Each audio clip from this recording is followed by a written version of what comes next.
ನೀರಲ್ಲಿ ಆಟ ಆಡೋದಂದರೆ ನಂಗೆ ತುಂಬ ಇಷ್ಟ. ಈ ಜಾಗ ಯಾವುದು ಅಂತ ನೋಡ್ತಾ ಇದ್ದೀರಾ, ಇದು ಬಂದ್ಬಿಟ್ಟು ಭಟ್ಕಳ ತಾಲೂಕ್ ಕಡುವಿನಕಟ್ಟ ಅಂತ ಪ್ಲೇಸ್ ಹೆಸರು. ಅಲ್ಲಿ ದುರ್ಗಾ ಪರಮೇಶ್ವರಿ ದೇವಸ್ಥಾನ ಇದೆ. ಆ ದೇವಸ್ಥಾನದ ಹಿಂದೆ ಇರೋ ಈ ಡ್ಯಾಮ್ ಕೆಳಗಡೆ ಫಾಲ್ಸ್ ಥರ ಬರುತ್ತೆ. ನಾನು ಅಲ್ಲೇ ಆಟ ಆಡಿರೋದು, ತುಂಬ ಎಂಜಾಯ್ ಮಾಡಿದೆ, ತುಂಬ ಚೆನ್ನಾಗಿತ್ತು. ನಾನು ಕಂಟಿನ್ಯೂಸ್ಲಿ 3 ಡೇಸ್ 4 ಡೇಸ್ ಅಲ್ಲಿಗೆ ಹೋಗಿದ್ದೀನಿ. ಐ ಥಿಂಕ್ ನಾನು 4 ದಿವಸನೂ ಅಲ್ಲಿಗೆ ಹೋಗಿ ಆಟ ಆಡಿದ್ದೀನಿ.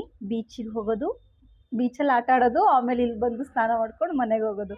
ತುಂಬ ಎಂಜಾಯ್ ಮಾಡಿದೆ, ತುಂಬ ಚೆನ್ನಾಗಿತ್ತು. ನಿಮ್ಮಲ್ಲಿ ಯಾರಿಗಾದ್ರೂ ಟೈಮ್ ಸಿಕ್ಕಿದ್ರೆ ಒಂದ್ಸಲ ಈ ಪ್ಲೇಸ್ಗೆ ಹೋಗಿ, ತುಂಬ ರಿಲ್ಯಾಕ್ಸ್ ಆಗ್ತೀರಾ. ನಾನು ರಿಲ್ಯಾಕ್ಸ್ ಆಗಿದ್ದೀನಿ, ಸೊ ನೀವು ಆಗಿ ಅಂತ ಹೇಳ್ತೀನಿ.